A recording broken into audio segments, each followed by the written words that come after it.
Good morning and welcome to day 8. Here is the beautiful view that we wake up to every single day at our house. I literally love it so much, so you're going to see it a lot. But we walked to the school this morning, which is about a 20-minute walk from our house, which isn't too bad, but it is all uphill. I know all the students do it, so it's not too big of a deal for us. Then we went to the different classrooms to introduce our reading challenge this morning. So we gave out packets to each of the students to fill out, and we read them 2 books for their reading challenge. The reading challenge is started at ATS in Arlington Public Schools, and then it's sister schools with them. So when ATS does the challenge, they do the same challenge in Uganda. So it's kind of like a partnership program. These are the reading challenge booklets that we handed out and had them fill out. They have a bunch of, this year's challenge is called Wild About Reading, so they have a bunch of facts about wild animals and things like that. After we did the reading challenge, we helped serve lunch. So this is porridge that gets served in these cups here, and we actually helped serve it. So this is me serving all the kids in line, and then Amity got in line too to drink the porridge because he wanted to taste it. I never ended up trying it, but he said it tasted like maple syrup oatmeal, kind of similar to that. We went back after to finish one more class of reading challenge because we didn't get to them before the break, and they all had a really good time. They loved the books that we read to them, and I think ours was called Wild About Books, if I remember correctly. We read 2 different ones, but the one that we read, I'm pretty sure, was Wild About Books.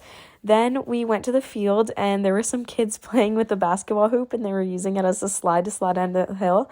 We set up all of our sports and passion projects, so I got all the softball stuff set up, and then Bobby and Ava got the football and soccer stuff set up, and then Audrey, obviously not me, the other Audrey on the trip, got the volleyball net set up so that we were able to teach them how to play. We taught them all how to play softball, which was so much fun. Me and Christian were doing the softball group, and they loved it. He was teaching them how to throw, and I was teaching them how to hit it. And we made sure they wore helmets, and we taught them what everything was called. It was so much fun. They had such a good time. After one person hit, the next run up to the stand and, take the helmet off so that they could go next.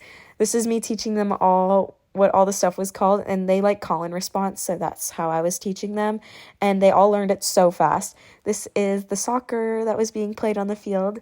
Then we walked back to the house after for a short break before going back out to go to home visits. So some of the students on the trip have sponsored students that they help pay for their education, and when we are in Uganda, we are allowed to visit their family's home and meet the parents and things like that. So that's what we did. We walked through the village main town where all the people were to get to the homes. They were pretty far away. I think it would my guess is it takes them 40 minutes to walk to school, which is a really long time. But then we went to the first sponsored student's house to meet the family, and they cooked for us, so we ate with them. These are both Bailey and Christian students. Bailey and Christian are siblings, so they each have a sponsored student there. Then we walked basically through the jungle. I don't understand how there was a house. It was so far back in the woods, but we walked to the second family's house to meet them, and they had some bananas and stuff, so we ate that too. In Uganda, it is respectful to eat the food that is given to you, so we were eating a lot on these home visits.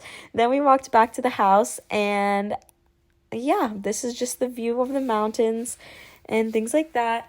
Oh, I got grabbed by someone on the street. This is 1 second before. I think it's funny to watch back. But yeah, this is the sunset for tonight. But make sure you come back for day 9 tomorrow.